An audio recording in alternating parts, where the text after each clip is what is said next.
இனிய உறவுகளே, welcome back to my channel. இன்று உங்களுக்காக ஒரு மந்திர நிறைந்த சாகசம் நிரம்பி அழகான கதையை கொண்டு வந்திருக்கிறேன். சிறுமியும் கடற்கண்ணியும் சேர்ந்து என்ன அற்புதம் செய்கிறாள் என்பதை பார்க்க ரெடிதானே? அப்படியானால் வாங்க பார்க்கலாம். கடலின் அருகில் இருக்கும் ஒரு அமைதியான சிறு கிராமத்தில் நல்ல மனமும் தைரியமும் நிறைந்த ஒரு சிறுமி வாழ்ந்து வந்தாள்.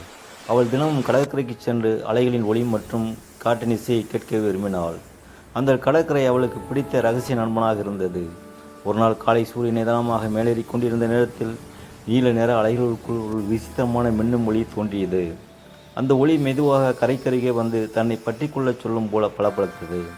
அந்த ஒளிக்குள்ளிருந்து அழகான கடற்கண்ணி தோன்றினாள். வாளில் தங்க நிற மின்மினி, முடிவில் கடலின் மனமும் நிறமும். அவள் கரையோரத்தில் சிக்கிய ஒரு பழைய பொத்திப்போன பொருளை தேடிக்கொண்டிருந்தாள். அது ஒரு தங்க சுரங்கத்திற்கான அதிசயமான வரைபடம். அந்த வரைபடத்தை பாதுகாப்பது மிக முக்கியம். ஏனெனில் காடின் ஆழத்தில் பதுங்கியிருக்கும் பகல் கொள்ளையர்கள் அதை கவர்ந்து கொள்ள காத்து கொண்டிருந்தனர். அந்த கொள்ளையர்களை அதை தங்களின் பேராசைக்காக பயன்படுத்த முயன்றால் கடலும் சுற்றியுள்ள கிராமங்களும் பெரும் ஆபத்தில் சிக்கிவிடும். இந்த நிலையை கண்டு சிறுமி மனதுக்கு ஒரு நிமிடம் அமைதியாக சிந்தித்தாள்.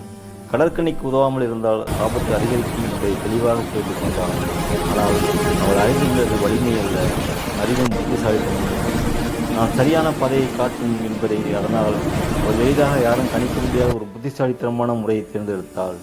வரைபடத்தில் வெளியில் காட்டாமல் கரையோரத்தில் உள்ள ஒரு பழைய பவள குகையில் பயன்படுத்தினாள். இயற்கையாகவே அவைகளின் ஒளியில் பிரகாசிக்கும் அந்த குகை மிக சின்ன இடங்களையும் படிகங்களில் மறைந்துவிடும்.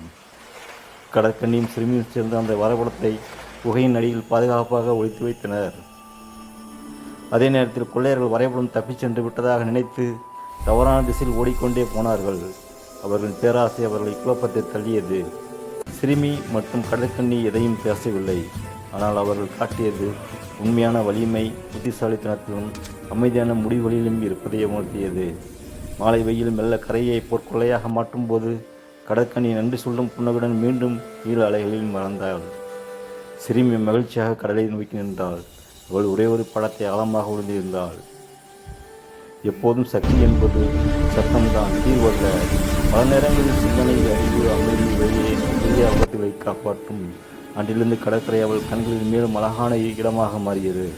அவள் கண்ட அதிசயத்திற்கு, அவள் செய்த நற்செயலுக்கு, மேலும் அவள் கற்ற பாடத்திற்காகவும். உறவுகளே, இதுதான் அற்புதமான கதை. ஒரு சிறிய அறிவும் துணிச்சலும் எவ்வளவு பெரிய பிரச்சனையும் வெல்ல முடியும் என்பதை நம்மால் அறிந்தோம். இதை உங்களுக்கு பிடித்திருந்தால் லைக் செய்யவும், மேலும் இனிய தமிழ் கதைகள் வேண்டுமெனில் சப்ஸ்கிரைப் செய்யவும்.